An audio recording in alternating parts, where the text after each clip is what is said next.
So you believe in God, right? Some of you do. And as they say, thy kingdom is not an earthly kingdom. And we know this shell stays on this earthly kingdom. So what is it of you that moves on?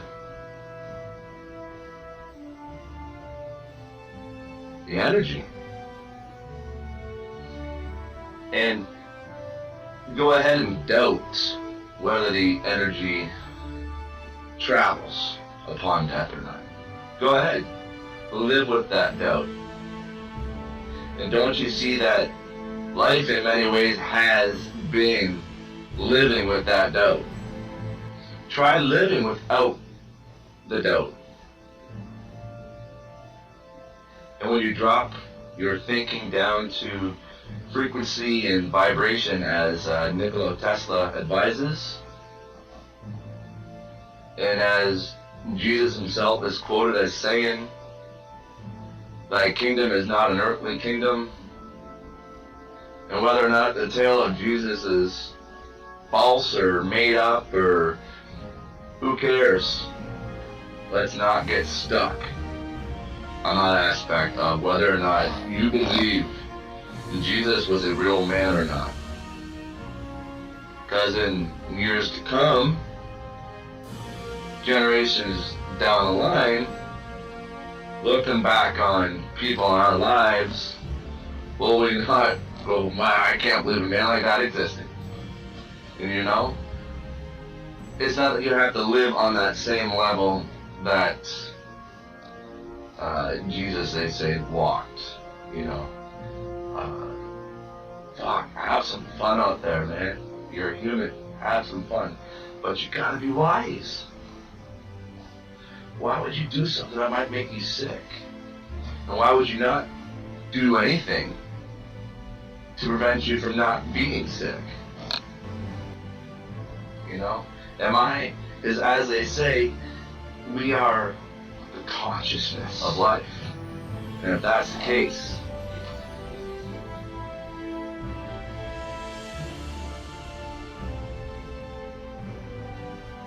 are we observing each other?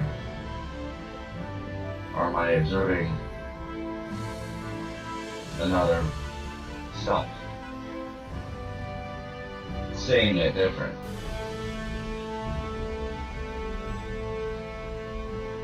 Questions.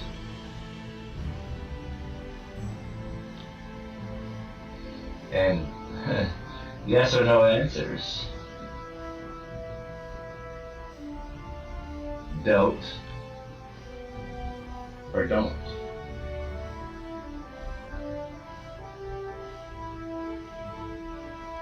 Lie to yourself or be true to yourself.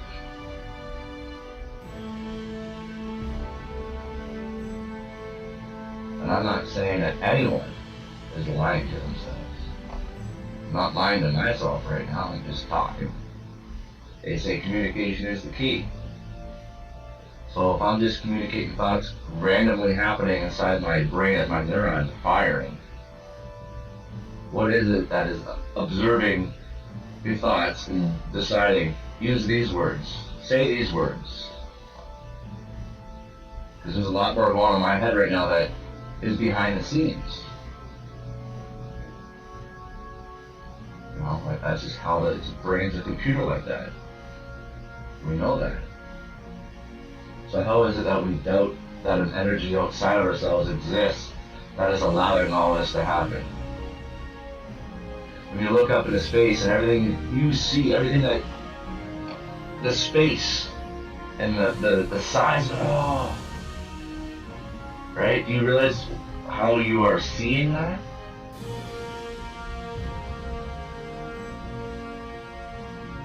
In the back of your brain, there's like a little TV screen. I think it's 3 centimeters square in size.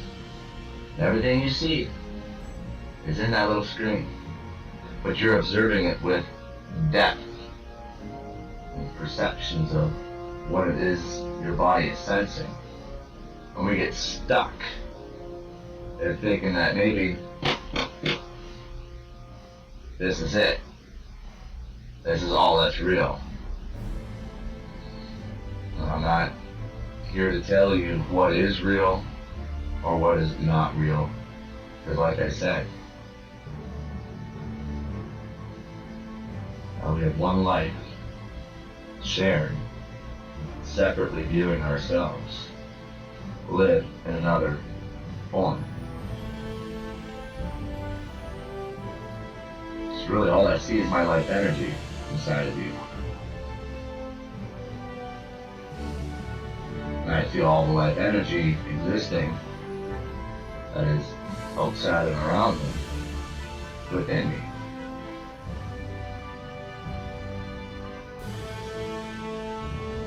And I was advised to, when it comes to poetry, because really that's what I am at heart. I got a poetic mind, I've been told.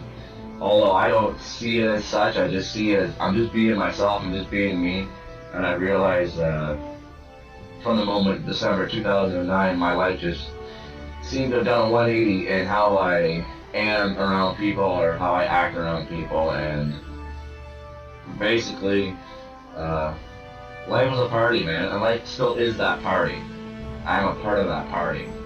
I've taken a 2-year hiatus, want to say, from it all. And yes, I still run out every once in a while, and I still cut loose. I'm not saying I'm gonna go back to cutting loose like I was before and all that shit. What I'm saying is, I understand I'm that same being now that I was back then. Only now, I understand aspects of my life from dealing with issues that should have been dealt with at a younger age. And had I dealt with them at a younger age, maybe I'm not here now speaking to you like I am. But at the same time, I also don't have the life that I had. And I wouldn't trade, I would go through it all over again if knowing the end result is this here. Not me speaking to you online, and not that. I'm talking all of it. And so I was advised to, when it comes to poetry, let the people inside the mind of the poet try to relate to the audience. Try to just be yourself. Try to, all this advice, and I just want to go there and be me. I just want to go there and be me, And sometimes being me, there's funny voices that come out in the poetry, or there's, deep, dark thoughts, deep, dark voices. But it's only theatrical. And you realize, oh my goodness, I was doing shit like that before, but I was under alcohol consumption and being alive at the party and just having a blast, and I was accepted. Now, I take a 2-year hiatus from that party atmosphere, and I understand it. People don't understand, they don't get, wow, what's going on. But I still found the same acceptance amongst everyone, no matter how I was behaving. And that has taught me a lot. In the last day or so, reflecting on my past. It keeps me present. Reflecting on the past keeps me present, if that makes sense. You gotta let go of the past. You can't dwell on the past. You have to deal with the issues from your past. But if in the present time, new issues from the past creep up, deal with them. Don't ignore them. Maybe they come up for a reason. And not to make you dwell on it and to feel sadness and negativity. But maybe there's something outside of this life saying, hey, there's more positivity to connect to, man. There's more out there. There's a lot more out there. Get up, man. Get up and fucking live. Just be yourself. And we've got this Occupy movement going around us, and we've got all this talk of the government's got to change this and that. And I'm a perpetuator of that with my thinking and my thoughts, because at the same time, if you're not questioning what you're a part of, how are you deciphering what it is? Maybe they're trying to show you or teach you. And at the same time, you're also going to discover shit that you don't like about your history, you don't like about the present, You want it changed. You know, last weekend I heard a tale from a very talented storyteller and musician and singer whose father served in World War I as a 14-year-old. And this man was recounting his youth growing up with a father who has not just perceived from reading and trying to understand our history, but from living it. The guy I was listening to speak, his father was in World War I. His father saw with his own eyes how they tell us how many soldiers died. And I don't want to perpetuate that to be the same, although I know there's probably evil forces out there that need to be removed. And sometimes these evil forces, to remove them, it's just a clarification of thoughts, perceptions. Communication shall be the key. I'm not going to be communicating with you if I'm fucking dropping a bomb on you. But if you won't open your fucking mind and communicate with me, then you gotta realize from our history that there's many among us that feel a bomb is the only way to open up your mind and think. Or fear. Get inside their mind and open it up with fear. Make them see it with fear. Fear this life. Love this life. Don't fear it. Don't fear speaking and communicating and talking and sharing secrets and thoughts. That is key. It's paramount to change. Because when you go within your own mind, there's a communication going on that's happening. Your inner voice and these thoughts that I'm talking about right now. All these thoughts, all this chaos. You're making order out of it. Whether you're making a correct order or a true order, you're making order out of it. You are. And at the forefront of this order that leads you out of the chaos, I describe as life's only vital essence. We live without love. And as we were told, the source is love. God is love. Jesus is love. So within those words, go within your mind and try to unlock the mystery. And know that it's okay that you don't need to be righteous about what it is you're believing and thinking. Excuse me. It's okay to stand proud and stand tall on something, but at the same time being able to concede, what, I might be wrong. Bullshit. But at the same time, just live your life and be who you are. So, with that said, let's just open the book up. Okay. Page 40.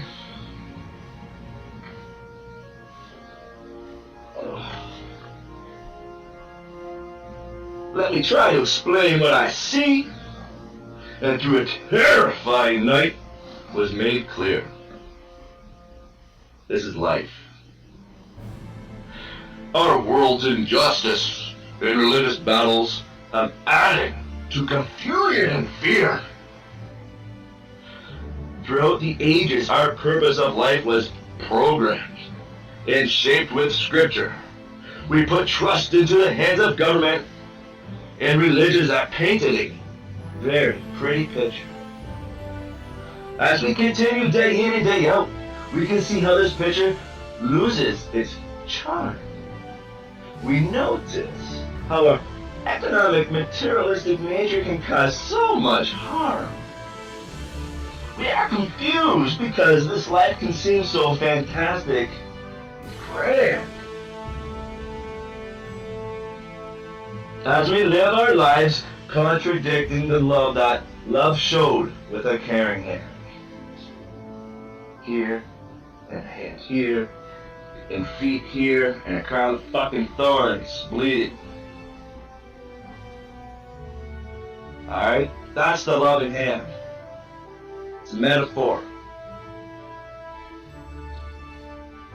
Putting great power into the names and stories from which love's message was sent. Observe your feelings and listen to those around and absorbed abroad as they live and vent.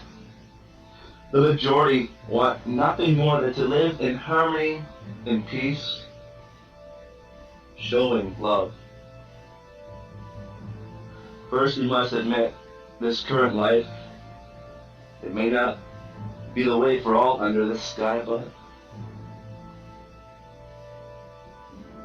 And this is happening even though our conscious thoughts are unaware of our action. New generations are learning to dismiss the stories and share love to gain traction. And as I see it, religions have been the medium for the divine message of love. We see the beauty through the ugly. Forget the medium as it leads to push and shove. Forget that.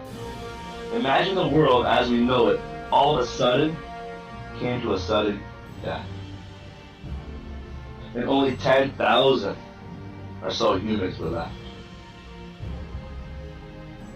Empathize and feel. Put yourself in their shoes and think, what would I do? You would learn from past mistakes and start fresh, only sharing love as was taught through the divine's message for me and you.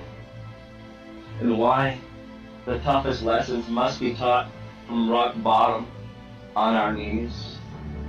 Read this not through my eyes, but through the love of my spirit, if you please.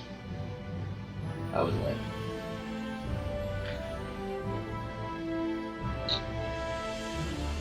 Sometimes life can lead you to crossroads. And when you reach the crossroads in a stage in your life, the stress of a decision can feel like a cut of the knife. Oh my, do I know what to do? Do I trust my feelings inside? Do I take control and do what has to be done for the ride? And sometimes it hurts to do what feels so right. Is it worth it? Are my feelings worth the fight? A worthy question to answer with a damn straight. That's not being selfish, so don't take the devil's bait. Take the path you feel has the most love, and love is not always seen. Trust in yourself and your spirit, for your spirit is the divine's go-between. And that crossroads, right? When we're thinking on that crossroads, it's like trying to tap into our survival instincts, survival intuition. Do I have a sixth sense? Should I doubt that? Was that really just a coincidence? Oh, just go with the flow, man. Who cares what people may think of your thoughts when you try to explain yourself? As long as you can understand the explanation going on inside your mind for why you're doing what you're doing. That's survival.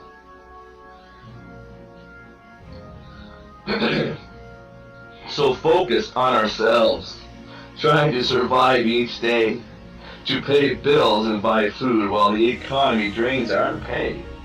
To maintain the norm, it is easy to lose sight of the picture. Looking to God and the message we glean from the scripture, somehow it doesn't add up, and why is life so cryptic? The error, I believe, is trying to follow what's being scripted. Dig deeper inside your soul and question how you feel. This is as God planned. The love story is real. Step back and count your blessings, one by one. Just knowing you are loved means you already won. Survey says, surveys and questionnaires of mass media hype want to group us together in a typical stereotype. Sure, we're alike, but the same is a crazy notion.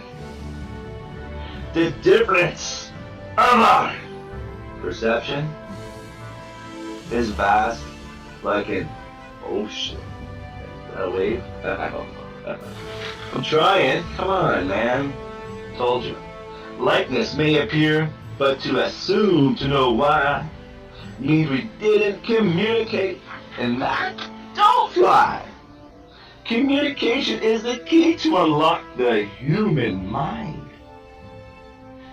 To sever the ego from assumptions that bind. Spirits of Martin Luther King.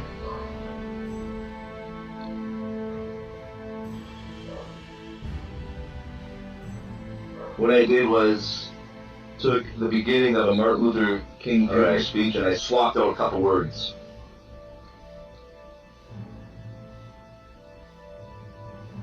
That man's spirit is alive within you as well. That spirit has lived before. That we know for sure. So listen, as the air enters inside of you, it brings light to this being, lighten up the neurons, providing you your view, beating your heart, your lungs pumping, all on their own, brain firing off shots to let it be known. My spirit awakens, and it does sing. There are two types of faith, just and unjust. One has a moral responsibility to disobey an unjust faith. If you see the light of the unity of love with all of us under the sky up above, can you not also see the time has come to remove the force of the mighty shove?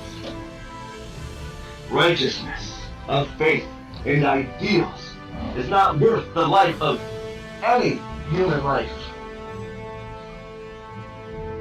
If given the chance, you would see the majority, if not all, want love, not strife. One day in life, your hand will be forced to see where in life we came.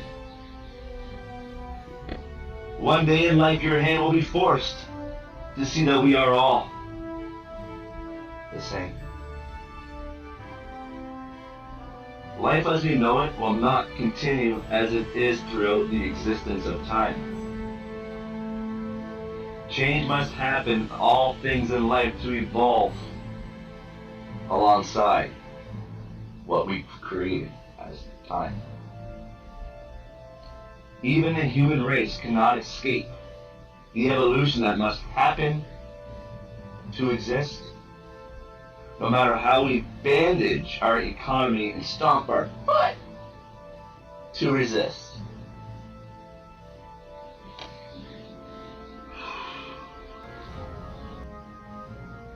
Now we'll stop there. That was page 42 where that poem was found. And that's the book. For sale on Amazon, $10. Guys that know me or any of my family members, I've got some here at home. Same $10. You know, see where it goes, see how it flows. Not trying to do anything different than any other artist who is just sharing thoughts from the side of their head, you know. And if I had a voice that I could sing, I would sing these words instead. But instead, I write them down in simple rhymes and share them with you as we pass times. Talk to them.